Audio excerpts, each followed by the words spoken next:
Hi అండి. ఎలా ఉన్నారు? అందరూ బాగున్నారా? అందరూ బాగుండాలి. మేము కూడా బాగుండాలి. మన ఛానల్‌ని ఎవరైనా కొత్తగా చూసేవాళ్ళు ప్లీజ్ అందరూ సబ్స్క్రైబ్ చేసుకోండి. సపోర్ట్ చేయండి. ఈరోజైతే నేను చేపల పులుసు నేను ఎలా చేస్తానో చూపిస్తాను. చాలా రకాలుగా చేస్తానండి. చాలా సింపుల్‌గా చేసే విధానం అండి. ఎంతో రుచికరమైన చేపల పులుసు. వీడియో అయితే స్కిప్ చేయకుండా చూడండి. ముందుగా చేప ముక్కలను మంచిగా నీట్‌గా పసుపు ఉప్పేసి కడుక్కొని పక్కన పెట్టుకున్నానండి. పులుసుకి కొంచెం చింతపండు నానబెట్టానండి. చేప ముక్కలనైతే కొంచెం డీప్ ఫ్రై చేసి పక్కన పెట్టానండి పులుసులో వేయడానికి. ఉల్లిపాయ ముక్కలు కట్ చేసి కొంచెం జీలకర్ర, కొన్ని వెల్లుల్లిపాయలు వేసానండి. కొంచెం సాల్ట్ వేసి మిక్స్ అయితే పట్టాను. ఈ 4 ఉల్లిపాయల పేస్ట్ కొంచెం ఫ్రైలోకి, కొంచెం పులుసులోకని ఒకేసారి పట్టేసానండి. అందులో కొంచెం, ఇందులో కొంచెం వేస్తాను. గ్యాస్ ఆన్ చేసి ఒక గిన్నె అయితే పెట్టానండి. అందులో ఒక 3 స్పూన్ల ఆయిల్ అయితే వేసాను. పులుసుకు సరిపడా.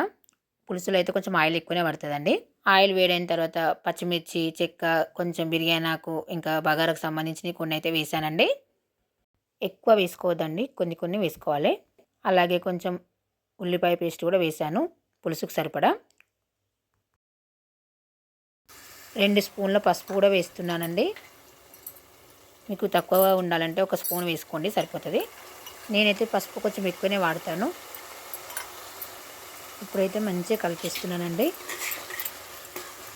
ఉల్లిగడ్డలు అయితే ఆల్రెడీ పొయ్యి మీద కాల్చాను కదా, కొంచెం నూనెలో మంచిగా గోలాలండి. అప్పుడే చేపల పులుసు అనేది టేస్ట్ బాగుంటుంది. ఒక స్పూన్ అల్లం వెల్లుల్లి పేస్ట్ అయితే వేస్తున్నానండి.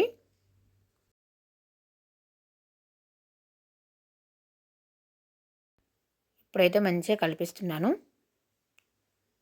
చాలామంది చాలా రకాలుగా చేస్తారు. నేను కూడా చాలా రకాలుగా చేస్తానండి పులుసు అయితే. చేపల పులుసు చేసిన రోజు కన్నా నెక్స్ట్ డే తింటే ఇంకా సూపర్గా ఉంటుందండి. ఉల్లిగడ్డ పేస్ట్ అయితే మంచి గోలిందండి. ముందుగా డీప్ ఫ్రై చేసుకున్న చేప ముక్కలు అయితే వేసేస్తున్నాను. వేసిన తర్వాత 2 స్పూన్ల కారం అయితే వేసాను. చేపల పులుసులో కొంచెం కారం ఎక్కువ పడుతుంది. నేనైతే ఒక స్పూన్ సాల్ట్ అయితే వేస్తున్నా అండి. మీరైతే తగినంత వేసుకోండి. చేప ముక్కలను మెల్లిగా స్పూన్తో కలిపేశాను. మరీ ఎక్కువగా కలపకూడదు. చింతపండు రసం అయితే పోస్తున్నానండి. చేప ముక్కలు మునిగేంత రసం అయితే పోసుకోవాలి. పోసిన తర్వాత మెల్లిగా స్పూన్తో కలపాలండి. మరీ ఎక్కువగా కలపకూడదు. చూడండి, నేనైతే మెల్లిగా అంతా కలిపేశాను. చిన్న మంట మీదనే పులుసును మరిగించుకోవాలి.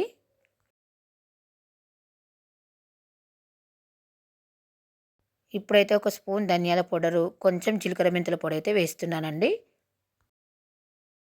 ఒకసారి మళ్ళీ మెల్లిగా కలిపేశానమాట.